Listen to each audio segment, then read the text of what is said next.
Have you ever walked away from a conversation, a phone call, or even just sitting quietly in the presence of someone, and felt completely and inexplicably drained? No arguments were had. No harsh words exchanged. Nothing objectively bad happened. Yet somehow, your entire energy field feels depleted, as if someone reached into your chest and quietly siphoned the life force from you. If this sounds familiar, you're not alone. And more importantly, you're not imagining it. Carl Jung, one of the most influential psychologists of the 20th century, offers profound insight into this phenomenon, one that goes far beyond pop psychology notions of toxic people or simple introvert overwhelm. In Jung's view, what we call energy drain is a psychological and even spiritual event, one with roots that reach deep into the unconscious, both personal and collective. This video will explore those roots. We'll unravel why certain people exhaust us, what it really means to lose energy around others, and perhaps most importantly, what it asks of us. Let's begin by understanding what Jung meant by libido. Contrary to popular interpretations, Jung didn't define libido solely as sexual energy. For him, libido was psychic energy, life force itself. It's the fuel that powers our consciousness, our creativity, our sense of direction and meaning. Everything we do, from relationships to work to artistic expression, requires psychic energy. And like any fuel, it's limited. It must be managed, restored, and protected. Now, think about that in the context of your relationships. If your psychic energy is like water in a vessel, then each interaction either fills your cup, maintains it, or quietly pokes holes into it.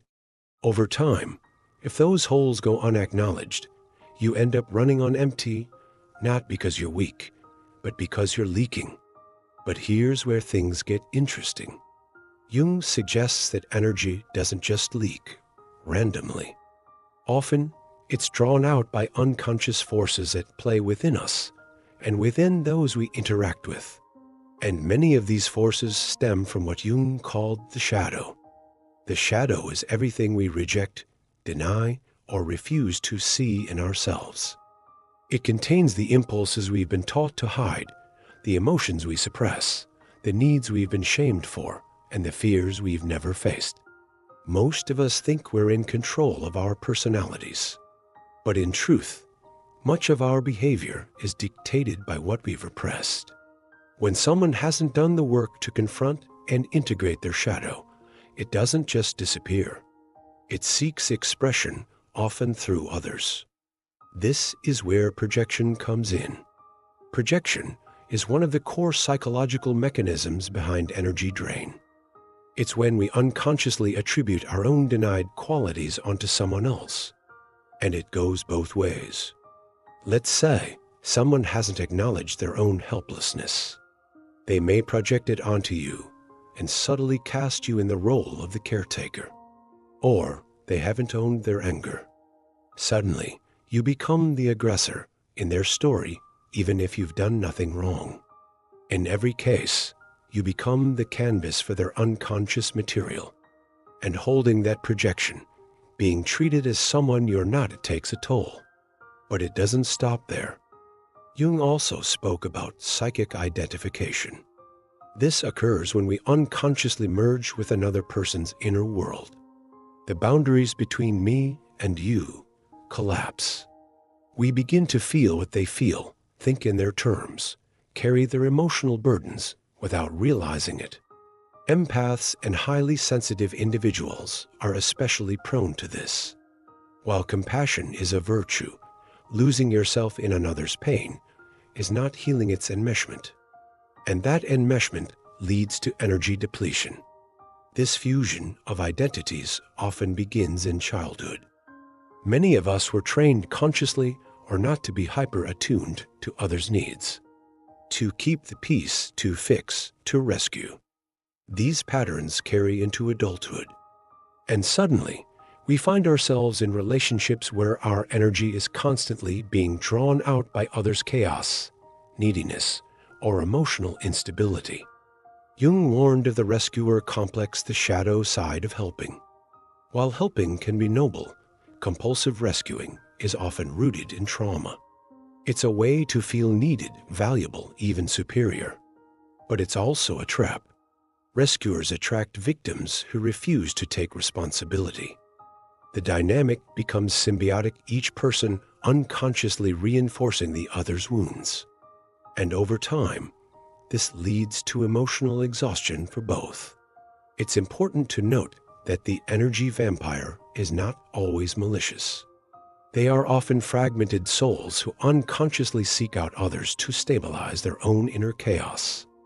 They feed on attention, validation, emotional labor, not because they're evil, but because their own inner structure is weak. They need others to supply what they lack internally. Jung would say, they are not whole. And here's the hard truth: we too, in certain contexts, can become energy drainers. Whenever we're not owning our shadow, whenever we're projecting or identifying or avoiding responsibility, we draw energy from others unconsciously. That's the humbling part of Jungian work. It forces us to take radical responsibility. It asks us to look inward before blaming outward. Beyond interpersonal dynamics, Jung also warned of collective psychic pressure. He believed we all exist within a shared unconscious, a reservoir of archetypes, myths, instincts, and energies passed down through generations. This collective unconscious shapes not just personal neuroses, but societal patterns. In today's world, we're bombarded by archetypes 24/7 through media, politics, advertising, and technology. We carry not just our own shadow, but the shadows of the culture.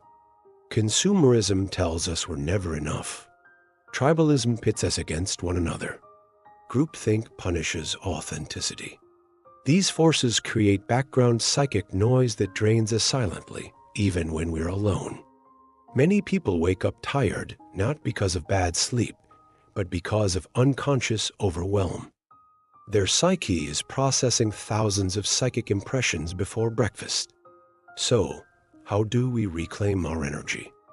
Jung offers a path, and it's not easy. It's called individuation. Individuation is the lifelong process of becoming whole. It involves integrating the shadow, reclaiming projections, strengthening the ego, and cultivating inner authority. It means turning inward, facing what we've disowned, and retrieving the parts of ourselves we've lost. As we individuate, we stop unconsciously supplying energy to others. We stop merging, rescuing, reacting. We respond instead of absorb. We discern instead of fuse. The more whole we become, the less porous our energy field becomes. The more rooted we are in the self, the archetype of totality and inner guidance, the less others can hijack our vitality. There's a kind of spiritual sovereignty that develops. You become your own source. You no longer seek energy in others or allow yours to be mine. Relationships shift. The draining ones dissolve or transform. Healthier, mutual ones emerge. Your boundaries become clear, not rigid, but conscious. Your giving becomes deliberate, not compulsive.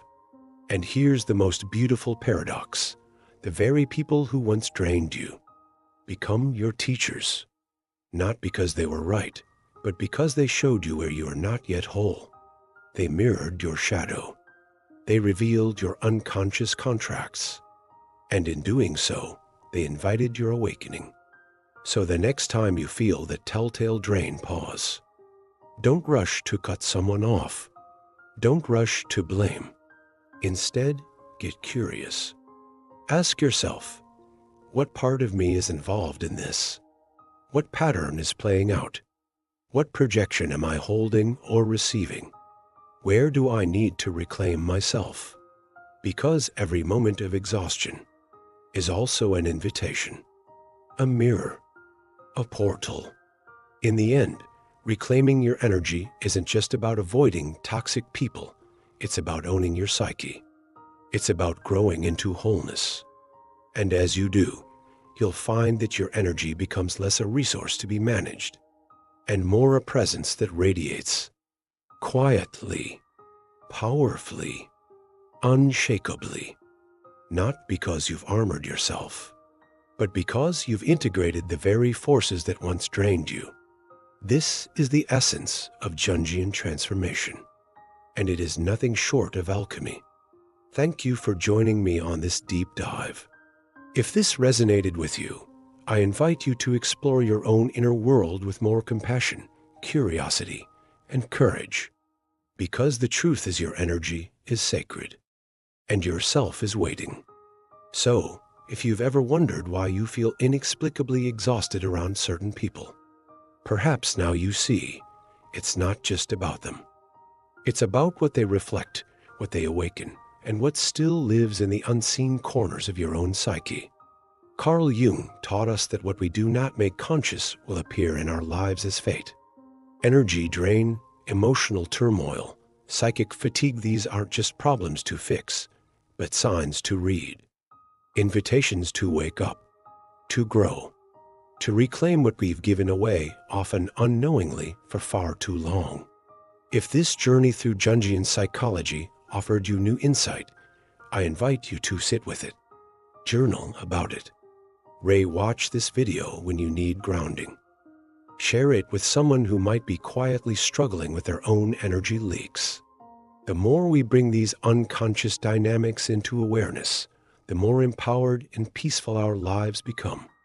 And if you found value in this content, consider subscribing to the channel. Here, we explore the depths of the human psyche, not with judgment or quick fixes, but with depth, compassion, and curiosity. Hit the like button if this spoke to you, and leave a comment what part of this resonated most deeply for you. Until next time, remember, your energy is your essence. Guard it, know it, and above all, honor it. Take care and keep going inward.